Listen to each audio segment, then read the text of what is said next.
it. Welcome back to Stitch and Wedge. It's been a while. It's been a really long while. I recorded quite a few videos toward the end of last year that I never ended up posting. And that was largely because most of them required a bunch of editing.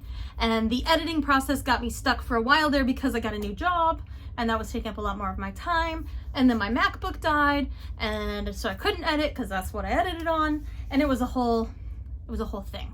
So 2023 just became a flop and now we're starting fresh. And what I want to do, my chair is really squeaky. What I want to do as I start fresh is start talking. I want to start doing videos in a little bit of a different way, mostly the same, but a little bit different because I want to do less editing.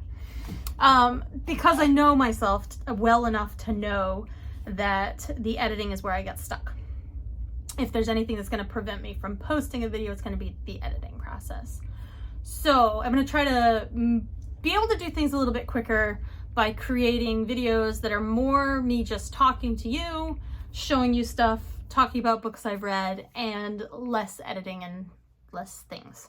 So what I want to do first, actually, let's start with books. I'm going to start first with the books I've read so far in the month of January. Not all of them, but I just want to highlight a few of them. I read at the very first book of the year that I finished I started it off with a bang. It was a 5-star book. Kristen Hanna's Winter Garden. Heart-wrenching and depressing. The basic premise is that these two women have a very strained relationship with their mother, very loving relationship with their father, and when their father is on his deathbed, he tells their mother, you need to tell them the story. Basically, you need to tell them the story of why it is your relationship with them is so strained. And she starts telling them this story, and it is horrific. It is beautiful. It is just a powerful book. Centering around a really horrific situation during World War II for this woman. And it was, from what I understand, because a friend of mine recently also read a Kristen Hanna book. This was my first Kristen Hanna book. And from what I understand from a friend who also recently read her books, they need to come with a lot of trigger warnings because they are heart-wrenching and sad, but also really beautiful. The descriptions alone, oh, beautiful. She's just a beautiful writer. I also read A Novel Disguise by Samantha Larson. I mostly liked that book. I would not say it was a 5-star, but it was enjoyable. It's set in the, I want to say 18th century. Woman who lives with her brother, who she has a really bad relationship with. He's really not a nice guy. He dies unexpectedly, and she takes his place as librarian in a castle. I think it was a castle. Big house with rich people. She takes his place as a librarian and then realizes that maybe he didn't just die, maybe it was a murder. This is not a spoiler, a lot of that happens. You figure that out pretty fast. She realizes that and starts kind of investigating, trying to figure out who murdered her brother, and if people are still at risk. It was very fun. It was very fun. It was light and fun. I read The Queen of Sugar Hill, a novel of Hattie McDaniel by Rashonda Tate. I feel like for the right person, this is a 5-star book. I'm not that person, but you might be. It was, honestly, I really did enjoy so much of this book. It's the story of Hattie McDaniel told kind of novelized, right? So Hattie McDaniel was the first Black woman to win an Oscar for her role as Mammy in Gone with the Wind. With that Oscar, with that role, with a lot of her work came a lot of criticism and a lot of social unease and unrest and a lot of turmoil in her life. This book has like the classic Hollywood feel. It has a lot of conversation around classism and racism. It has a lot going on. That's really lovely. I absolutely think the story is essential. Hattie McDaniel is fascinating as a character. Beautiful. My only qualm with this book was just in writing style. And it's not even that Rashonda Tate isn't a good writer. She really is. She's a great writer. But she's also a very expository writer, which does not work for me. I'm very character-led. So when Hattie McDaniel was talking or characters were interacting with each other, I was fully engaged, 100% on board. But then she would like pull away and it would be a kind of expository telling of something that had happened. Some of the evidence of her research or something like that into Hattie McDaniel's life, and that was where I got a little bit lost. And it's purely just the way I am with a book. I absolutely think if you're into history, especially old Hollywood history, this is a 5-star book for you. The next one that I finished so far in January was The Fiancé Farce by Alexandra Bellefleur. This was really fun. Alexandria Bellefleur. This was really fun. Basic premise is that in order to get the people in her family to stop asking her questions about who she's dating, this bookseller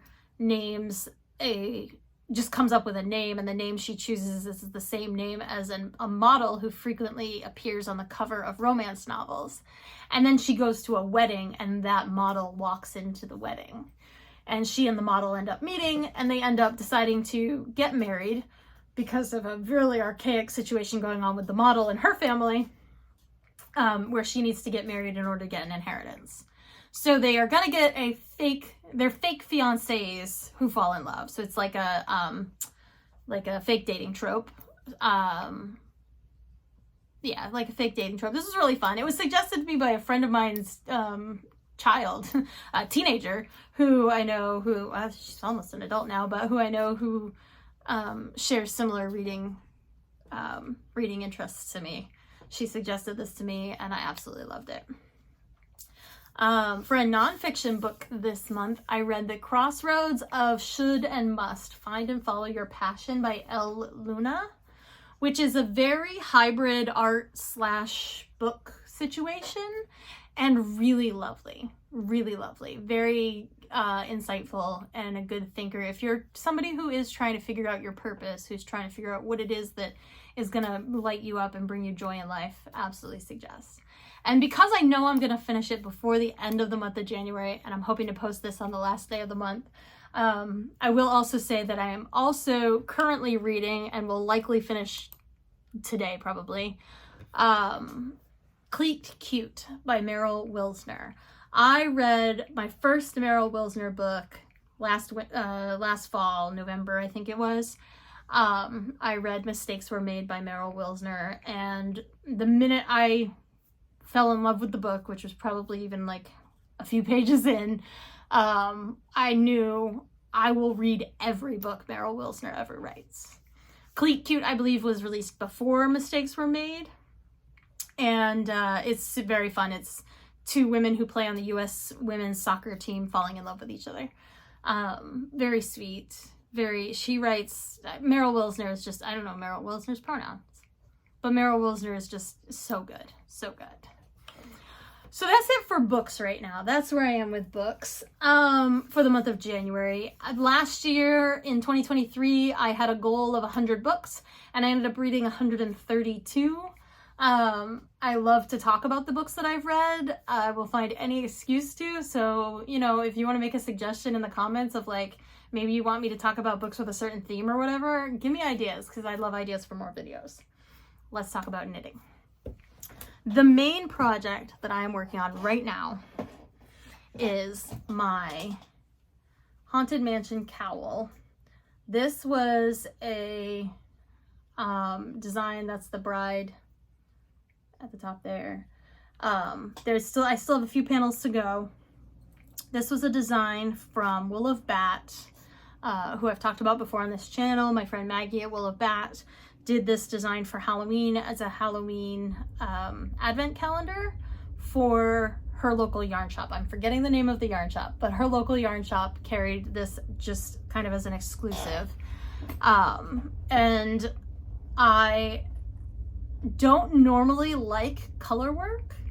It's not usually my thing, but I was in the mood for color work, and I got started, and now I'm at this place where it's just like all I want to work on, and I'm just plugging away at it. I can't work on it for very long is my one thing, and it's taking me a while. I do like 4 or 5 rows, and then I just end up sitting there with my knitting in my hands, which is part of why I don't like color work, because I do feel like I work so slowly with color work. But yeah, that is my Haunted Mansion cowl. There's a whole lot of colors in it. There are some I have not even started with yet that are still in their packaging that I will be soon. So that is currently on the needles. Let me grab one more thing. In my go bag, my outside of the house bag, I have on the needles my next release.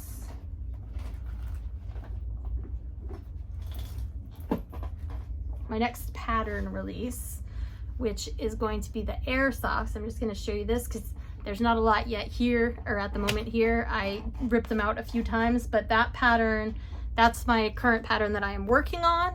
I'm aiming for the end of February to release the air socks. So those are currently on the needles. And then the other things I have on the needles, I actually just kind of want to look with you because I have so many upcoming projects that are just sitting in bags that I just kind of want to look through real quick while we've got time and see where we are. So my goal in 2024, one of my things that I said I was going to do at the start of the year is mend more and buy less. So my goal is to make my clothing that I own clothing that I want to wear rather than buying more clothing. And one of the things that I have done recently regarding that I'm working on is I'm working on redoing the fingers on this pair of gloves. I made these gloves last fall. They were, I think I talked about them on Instagram, but I don't think I talked about them on YouTube. They were based on a pair of gloves I own. I did not have a pattern, but the pair of gloves that I already owned that were store-bought had a cuff like this that is like these little ridges of, I don't know if you can see it very good. If I had my face, you might be able to see it better. These little ridges of purled rows with a couple of knit rows in between to create this ridge pattern. And then they had buttons. My original pair of gloves had buttons. These are made with this yarn right here, which is Camelino. It's 90% merino wool, 10% camel.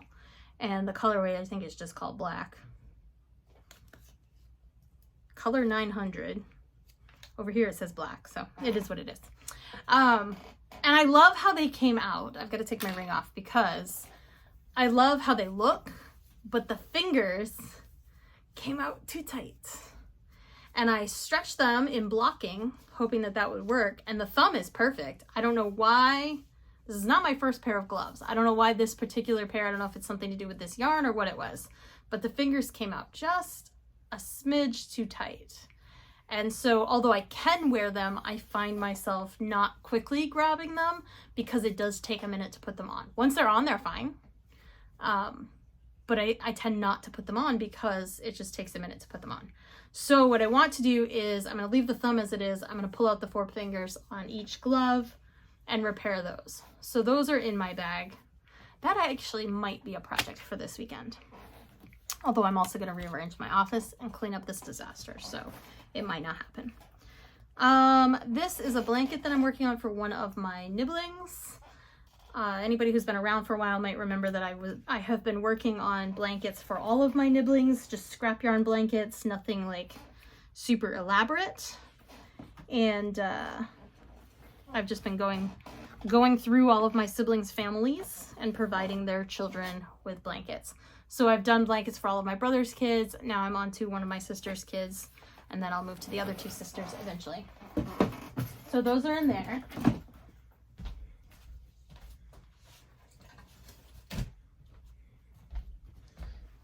And then this bag has my other current project in it and my new yarn bowl that I got for Christmas, which I love. I believe I've talked about this yarn before. I know I've talked about this yarn before. I have been talking about doing a sweater with this yarn for probably a year.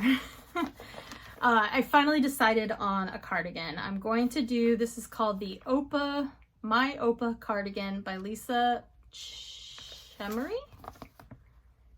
And it's just it looks like an old man's cardigan. But what I'm gonna do, which is right, because my Opa cardigan, that makes sense. What I wanna do with this is, I've got these multiple colors. This is also camel.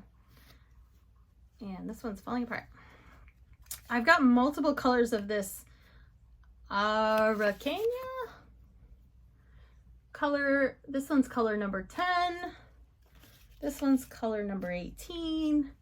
I've got multiple colors, but they kind of all fit, you know, they're kind of all in the same world. So what I want to do is some sort of alternating. I haven't decided if it's going to be like a blocked thing, like maybe I'll just do one color and then the next color and block it all, like color blocks, you know, or if I want to alternate each row, alternate a skein so that I mix them all up into a multicolored cardigan. That's part of why I haven't started it yet, is because I keep trying to make that decision of which way to go with that. But either way, once I'm done, what I'm going for is a super cozy cardigan that I can wear mostly here. Kind of like this one, which I wear all the time, which is store-bought. That's what I'm going for. Something colorful and cushy and comfy. That's what I'm going for. I have a couple of other little things planned in this bag, but I'm not going to pull them all out because they're underneath. I still have a wingspan shawl that I know you've seen before if you've ever watched a video here before, because it's been on my needles for like 2 years. It's my second wingspan shawl and I just keep getting stuck on it. My counts are really off right now. My first one came out great. Maybe it's because it was like the middle of the pandemic and I had nothing to distract me because it was all I was doing was that shawl. I don't know. But this one I'm struggling with. So I still have a wingspan shawl in there, and I still have, I have set aside the yarn for a brioche hat that I knit a couple of rows on and then I ended up frogging them, and I want to start over on that. So that's everything I have on my knitting needles currently, or coming up with my Opa sweater, Opa cardigan. What else is coming up? So I want to do more of this. I like a shorter video on YouTube, so I'm hoping like half an hour max. More talking like this. I talk really fast, which makes for faster videos, but you can slow them down if you need to. Less editing, because what happens is I make a video and then it sits on my phone forever because I never get around to editing it. So I'm really hoping to do more like this. I also would like to do more random, you know, snippets of my day at the beginning and end of the video, but that will require editing, so I don't know if that will happen. I want to go back to doing a regular monthly wrap-up. So that's what this one will be. Some sort of regular monthly wrap-up each month where I talk about what I knit and what I read. I don't have anything finished that I want to show you right now because my recent finished items were dishcloths. That's what I finished. I did a whole bunch of dishcloths. I haven't actually finished anything else that is worth showing off right now. I just did a bunch of dishcloths. I tend to just like get on kicks of little things like that. So that's where I am. Yeah, so I'm hoping that this will be like a start of this and that I'll actually get back into this. I have a new planner, I have a new year, I have finally settled into my new job so that it doesn't feel quite so much like I am completely lost and have no clue what I'm doing. So I'm hoping that I can get more regularly into this. Oh, tell me in the comments 2 things. Like I said, I read 200, or I read 200, whoa, that would be too many. I read 132 books in 2023. I would love an excuse to talk more about books. Is there a theme of book that you're interested in me talking about? Like, I've read a ton of knitting murder mysteries. I could talk about those. I've read a ton of murder mysteries in general. I read a lot of romance. I read a lot of historical fiction. I read a lot of fantasy. I'm kind of all over the place. There's not a genre really that I don't read. So if there's something you want me to talk about for books, put that in the comments. And then the other thing I'm wondering if folks would like is, in my attempts to mend more and buy less, would you like creative mending videos?